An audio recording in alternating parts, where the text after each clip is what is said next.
Bagian mengenai kewenangan Mahkamah Konstitusi Republik Indonesia untuk mengadili perselisihan ini kami anggap dibacakan. Begitu juga penjelasan mengenai kedudukan hukum pemohon. Penjelasan mengenai tenggang waktu pengajuan permohonan juga kami anggap dibacakan. Sehingga kami mulai dengan membaca pokok perkara. Perhitungan suara yang dilakukan oleh termohon adalah keliru, karena seharusnya paslon 2 tidak mendapatkan suara sama sekali. Hal ini dikarenakan suara paslon 2 diperoleh dengan melanggar asas-asas pelaksanaan pemilu sebagaimana diatur dalam pasal 22E ayat 1 Undang-Undang Dasar 1945 serta merusak integritas Pilpres 2024 dengan dua cara. Satu, melakukan pelanggaran yang bersifat TSM, dan kedua, melakukan pelanggaran prosedur pemilu. Bentuk pelanggaran yang bersifat TSM yang pemohon permasalahkan dalam permohonan akuo adalah nepotisme yang dilakukan oleh Presiden Joko Widodo yang kemudian melahirkan abuse of power secara terkoordinasi yang bertujuan untuk memenangkan pasangan calon nomor urut 2 dalam satu putaran pemilihan.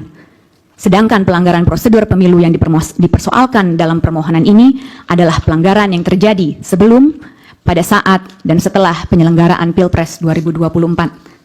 Sehubungan dengan pelanggaran TSM yang terjadi dalam Pilpres 2024, pemohon membaginya menjadi 5 bagian. Pertama, apakah Mahkamah Konstitusi berwenang untuk memeriksa pelanggaran TSM yang terjadi? Kedua, apa bentuk pelanggaran PSM yang terjadi dalam Pilpres 2024? Ketiga, bagaimana cara menyikapi pelanggaran TSM yang terjadi dalam Pilpres 2024? Empat, apa dampak dari pelanggaran TSM yang terjadi dalam Pilpres 2024 bagi perolehan suara paslon nomor 2? Yang kelima, apa dampak dari pelanggaran TSM berupa nepotisme yang dilakukan oleh Presiden Joko Widodo selama Pilpres 2024 bagi bangsa Indonesia? Pertanyaan pertama yang akan pemohon jawab sehubungan dengan pelanggaran TSM yang terjadi dalam Pilpres 2024 adalah, apakah Mahkamah Konstitusi berwenang untuk memeriksa pelanggaran TSM yang terjadi? Menurut hemat pemohon, Mahkamah Konstitusi seyogianya memeriksa permohonan akuo yang mempermasalahkan pelanggaran TSM berupa nepotisme yang kemudian melahirkan abuse of power yang terkoordinasi karena dua fakta hukum berikut. Pertama, adanya kekosongan hukum dalam undang-undang pemilu kita. Dan kedua, adanya instrumen penegakan hukum pemilu yang tidak berjalan secara efektif. Pertama, Undang-Undang Pemilu tidak mengatur mengenai nepotisme yang dilakukan oleh Presiden sebagai bagian dari pelanggaran TSM, karena Undang-Undang Pemilu hanya mengenal dua jenis pelanggaran TSM.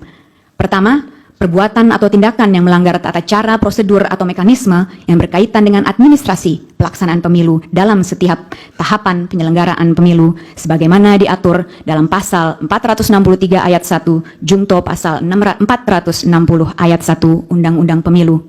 Dan kedua, pelanggaran jenis TSM dalam bentuk money politics, sebagaimana dimaksud dalam pasal 286 Undang-Undang Pemilu. Kedua, penyelenggara pemilu yang ada tidak efektif dalam menjalankan tugasnya, sehingga membuat Pilpres 2024 menjadi pemilu yang syarat dengan nepotisme dan pelanggaran. Ketidakefektifan penyelenggara pemilu bisa terlihat dari beberapa hal.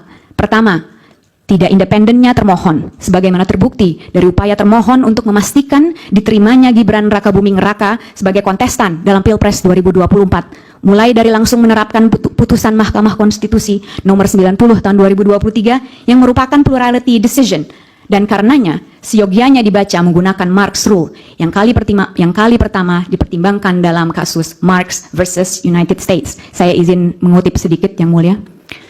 When a fragmented court decides a case and no single rationale explaining the result enjoys the assent of 5 justices, the holding of the court may be viewed as that position taken by those members who concurred in the judgments on the narrowest grounds. Sedikit terjemahannya sebagai berikut. Manakala pengadilan yang terbelah memutuskan perkara dan tidak ada rasio tunggal yang menerangkan hasil dan mendapatkan persetujuan dari Hakim Agung, pendirian pengadilan dapat dilihat sebagai posisi yang diambil oleh anggota yang setuju terhadap keputusan atas dasar yang paling sempit. Kemudian, dalam menerima pendaftaran Gibran Rakabuming Raka, termohon pun jelas melanggar peraturan KPU nomor 19 tahun 2023 yang kemudian belakangan terbukti sebagai bentuk pelanggaran etika. Ketidakefektifan penyelenggara pemilu yang kedua adalah DKPP yang melindungi termohon yang dipimpin oleh Hasyim Asyari yang terbukti dari tidak pernah diberhentikannya Hasyim Asyari dari jabatannya meski sudah 4 kali diputus melakukan pelanggaran etika, yaitu melalui putusan nomor 14 PKE DKPP tahun 2023 tertanggal 30 Maret 2023, putusan nomor 35 dan 39 PKE 2023 tertanggal 3 April 2023, putusan nomor 110 PKE DKPP tertanggal 9 Oktober 2023, dan terakhir di putusan 135, 136, 137, dan 141 PKE tertanggal 5 Februari 2024. Ketidakefektifan ketiga adalah Bawaslu yang tidak efektif dalam menyelesaikan laporan yang disampaikan kepadanya, sebagaimana terbukti dari terlalu formalistiknya Bawaslu dalam menanggapi berbagai pelanggaran yang terjadi di lapangan. Secara teoretis, kewenangan Mahkamah Konstitusi untuk memeriksa pelanggaran TSM yang terjadi dalam Pilpres 2024 lahir dari beberapa argumentasi berikut. Pertama, Mahkamah Konstitusi sebagai bagian dari kekuasaan kehakiman tidak seyogianya menolak perkara dengan alasan adanya kekosongan hukum, sebagaimana digariskan dalam pasal 10 ayat 1 Undang-Undang Kekuasaan Kehakiman. Justru Mahkamah Konstitusi seyogianya melakukan penemuan hukum guna dapat memeriksa permohonan akuo. Kedua, Mahkamah Konstitusi adalah lembaga yang didesain untuk menjaga dan melindungi konstitusi, dan karenanya harus patuh pada desain konstitusionalnya, sebagaimana diatur dalam pasal 24C ayat 1 Undang-Undang Dasar 1945, yaitu untuk memutus perselisihan tentang hasil pemilu dan tidak terjebak pada batasan yang dibuat dalam pasal 475 ayat 1 Undang-Undang Pemilu yang menjadikan Mahkamah Konstitusi sebagai mahkamah kalkulator. Jika Mahkamah Konstitusi hanya sekedar bertindak sebagai mahkamah kalkulator, tidaklah perlu negarawan yang sekaligus pegawai hukum yang melakukannya. Cukup kita berikan kesalahan perhitungan kepada auditor. Dasar ketiga adalah Mahkamah Konstitusi sebagai cabang dari kekuasaan yudikatif secara institusional berwenang untuk mengawasi jalannya pelaksanaan kewenangan cabang kekuasaan eksekutif, termasuk termohon yang baru bisa terjadi jika Mahkamah Konstitusi kembali kepada marwahnya sebagaimana ditentukan dalam pasal 24C ayat 1 Undang-Undang Dasar 1945. Keempat, Mahkamah Konstitusi melalui putusan nomor 22 PHPUD tahun 2010 telah mengantisipasi terjadinya penggunaan kekuasaan sebagai jalan untuk memenangkan pemilu dengan menyatakan bahwa hegemoni kekuasaan yang tidak terawasi dalam proses pemilu dapat menghasilkan pemilu yang penuh kecurangan dan karenanya perlu untuk diulang, hal mana merupakan refleksi sempurna dari Pilpres 2024. Jika Mahkamah Konstitusi berkeras bahwa dirinya hanya berwenang untuk memeriksa hasil penghitungan suara yang mempengaruhi terpilihnya pasangan calon, maka sama saja Mahkamah Konstitusi melegitimasi kecurangan dalam proses pemilihan umum. Pesan yang akan diberikan dari ini adalah, berbuat curanglah, securang-curangnya, sehingga selisih suaranya begitu besar, niscaya Anda akan memenangkan pemilu. Karenanya, Mahkamah Konstitusi harus keluar dari zona nyamannya dan masuk ke area yang lebih luas demi kepentingan demokrasi yang ditegakkan atas dasar kejujuran dan keadilan.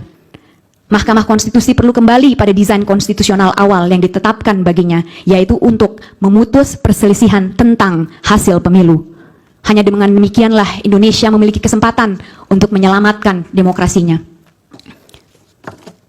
Pertanyaan kedua yang pemohon akan jawab sehubungan dengan pelanggaran TSM adalah, apa saja bentuk pelanggaran TSM yang terjadi dalam Pilpres 2024? Pelanggaran TSM yang dipermasalahkan dalam permohonan akuo adalah nepotisme yang melahirkan abuse of power terkoordinasi yang dilakukan oleh Presiden Joko Widodo semata-mata demi memastikan agar paslon 2 memenangkan Pilpres 2024 dalam satu putaran. Sehubungan dengan pembuktian mengenai ada tidaknya nepotisme, maka penting untuk melihat standar beban pembuktian sehubungan dengan perkara PHPU di Mahkamah Konstitusi, sebagaimana dimuat dalam putusan nomor 1 PHPU Pres tahun 2019, yaitu beban pembuktian formil yang mana beban pembuktian awal dibebankan kepada pemohon dan kemudian beralih kepada termohon.